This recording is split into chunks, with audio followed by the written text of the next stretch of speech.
నమస్కారం. సంపద ఈ మాట వినగానే మన మనసులో ఏ ఆలోచనలు వస్తాయి? బహుశా డబ్బు, బంగారం, ఆస్తులు ఇవే కదా? కాని నిజమైన సంపదకు అర్థం ఇంతేనా?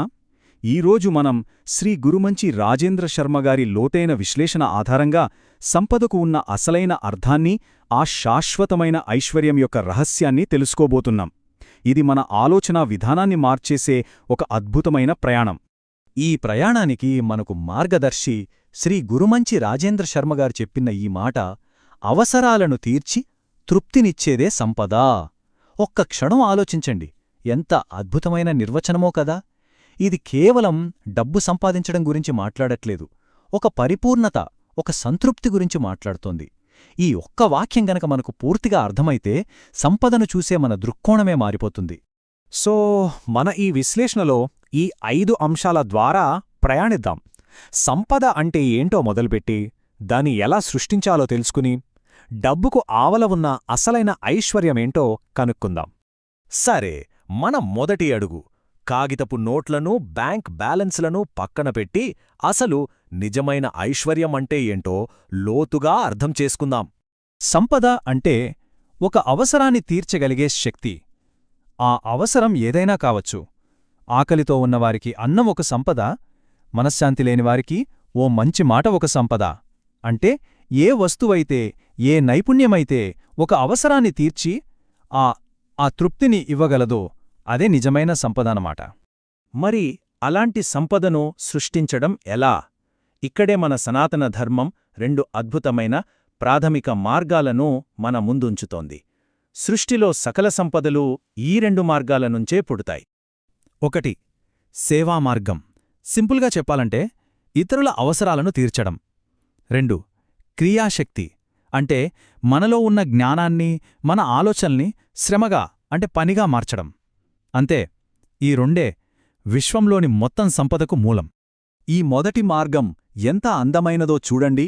మనం ఎంత ఎక్కువ మంది అవసరాలను ఎంత సమర్థవంతంగా తీర్చగలుగుతామో ప్రకృతి అంతకంత సంపదను మనకు తిరిగి ఇస్తుంది.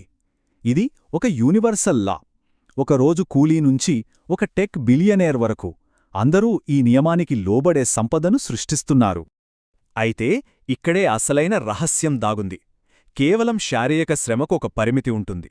కాని ఆ శ్రమకు జ్ఞానం తోడైతే దాని విలువ అనంతంగా పెరుగుతుంది. ఓ ఇంజనీర్ తన మేధస్సుతో 100 మంది పనిని సులభతరం చేస్తాడు. ఓ వ్యవస్థాపకుడు 1000 మంది నైపుణ్యాలను ఒక్కచోటకు చేర్చి లక్షల మంది అవసరాలను తీరుస్తాడు. చూసారా, జ్ఞానం స్థాయి పెరిగే కొద్దీ సంపద సృష్టించే శక్తి కూడా ఎన్నో రెట్లు పెరుగుతుంది. ఇక 2వ మార్గం క్రియాశక్తి. అంటే యాక్షన్, పనిచేయడం. మనలో ఉన్న ఆలోచన, మన సంకల్పం, మన జ్ఞానం శ్రమ రూపంలో బయటకు వచ్చినప్పుడే దానికొక విలువ, ఒక ప్రతిఫలముంటుంది. ఊరికే ఆలోచిస్తే ఏదీ రాదు కదా!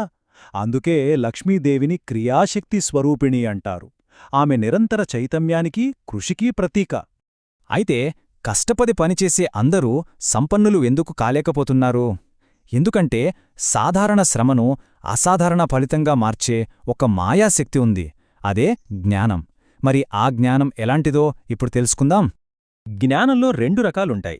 ఒకటి పుస్తక జ్ఞానం. ఇది మనం కేవలం చదివింది లేదా విన్నది, ఒక రకంగా కాపీ పేస్ట్ నాలెడ్జ్ అనమాట. రెండోది అనుభవ జ్ఞానం. ఇది మనం స్వయంగా ఆచరించి, కష్టపడి మనలో జీర్ణించుకున్న నైపుణ్యం. పుస్తక జ్ఞానంతో గొప్ప ప్రసంగాలివ్వొచ్చు, కాని అనుభవ జ్ఞానం మాత్రమే మనకు నిజ జీవితంలో ఆత్మవిశ్వాసాన్ని, ధైర్యాన్ని ఇస్తుంది. అనుభవ జ్ఞానం వస్తే దానినుంచి నైపుణ్యం పుడుతుంది. నైపుణ్యం వస్తే ధైర్యం వస్తుంది. ఆ ధైర్యంతో ఒకసారి విజయం సాధిస్తే దాన్ని మళ్లీ మళ్లీ సృష్టించగలం అనే ఆత్మవిశ్వాసం వస్తుంది. ఇక అప్పుడు ఫలితంపై వ్యామోహం పోతుంది. మనసు మన అదుపులోకి వస్తుంది. ఏకాగ్రత సిద్ధిస్తుంది. ఇదంతా ఒకదానికొకటి ముడిపడి ఉన్న ఒక అద్భుతమైన పరిణామం. ఇప్పటివరకు సంపదను ఎలా సృష్టించాలో చూశాం. ఇప్పుడు మన ప్రయాణంలో అత్యంత కీలకమైన ఘట్టానికి వచ్చాం. అసలు మనం సృష్టించే ఆ శాశ్వతమైన సంపదేంటి? దాని నిజ స్వరూపం ఏంటి?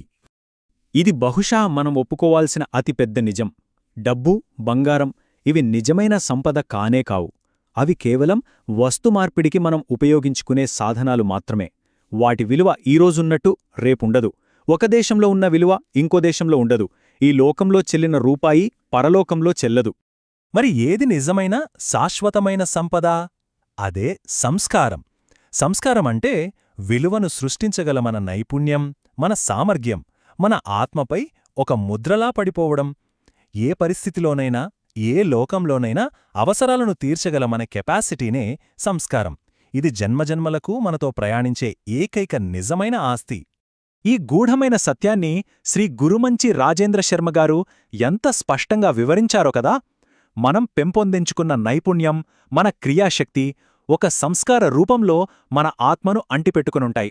ఆ జీవుడు ఏ లోకానికి వెళ్ళినా ఆ సంస్కారమే అతడిని ఐశ్వర్యవంతుడిగా నిలబెడుతుంది. ఇక ముగింపుగా, ఇప్పటివరకు మనం తెలుసుకున్న జ్ఞానాన్ని అంతా రంగరించి శాశ్వతమైన ఐశ్వర్యాన్ని నిర్మించుకునే మార్గాన్ని స్పష్టంగా, సూటిగా చూద్దాం. శాశ్వత సంపదకు సూత్రమిదిగో. 1. ఇతరుల అవసరాలను తీర్చగల నైపుణ్యాలను సాధన చెయ్యాలి. 2. చదివిన జ్ఞానాన్ని ఆచరణలో పెట్టి అనుభవంగా మార్చుకోవాలి. 3. ఆ అనుభవ జ్ఞానాన్ని శ్రమతో జోడించి నిరంతరం సమాజానికి ఉపయోగపడాలి. చివరిగా, దీని ద్వారా తరగని ఏ లోకంలోనైనా మనవెన్నంటి ఉండే సంస్కారమనే అసలైన ఆస్తిని నిర్మించుకోవాలి. అంతిమంగా మనం గుర్తించుకోవాల్సింది ఒక్కటే: నిజమైన ఐశ్వర్యమంటే మన దగ్గర ఎంత ఉంది అనేది కాదు, మనలో ఎంత సృష్టించగల సామర్థ్యం ఉంది అనేది. శ్రీ గురుమంచి రాజేంద్ర శర్మగారి విశ్లేషణ మనకు అందించిన ఈ అద్భుతమైన సత్యం సనాతన ధర్మం యొక్క కాలాతీతమైన గొప్పదనానికి ఒక ప్రబలమ నిదర్శనం. ఇప్పుడు ఒక్క క్షణం మనల్ని మనం ప్రశ్నించుకుందాం. మనం పోగు చేస్తున్నది కేవలం కరిగిపోయే కరెన్సీనా, లేక మనతో పాటు శాశ్వతంగా నిలిచే సంస్కారాన్నా? మనం ఎలాంటి సంపదను నిర్మిస్తున్నాం? ఈ ఆలోచనతో ఈ విశ్లేషణను ముగిస్తున్నాను.